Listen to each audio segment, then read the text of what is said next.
بسم الله الرحمن الرحيم.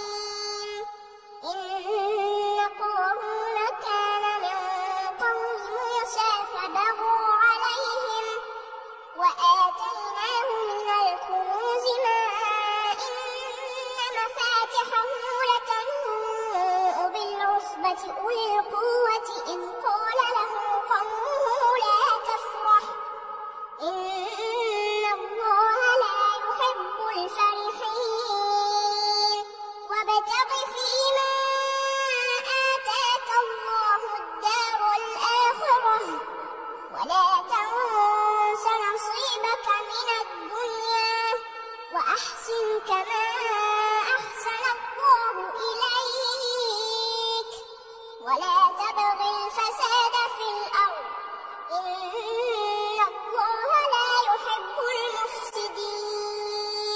قال إنما أوتيته على علم عندي أولم يعلم أن الله قد أهلك من قبله من القرون من هو أشد منه قوة وأكثر جمعا ولا يسأل عن ذنوبهم المجرمون.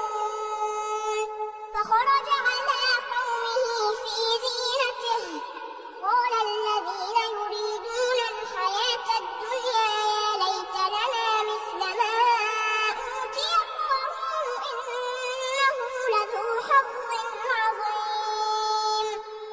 وقال الذين أوتوا العلم ويلكم ثواب الله خير لمن آمن وعمل صالحا ولا يلقاها إلا الصابرون. فخسفنا به وبداره الأرض فما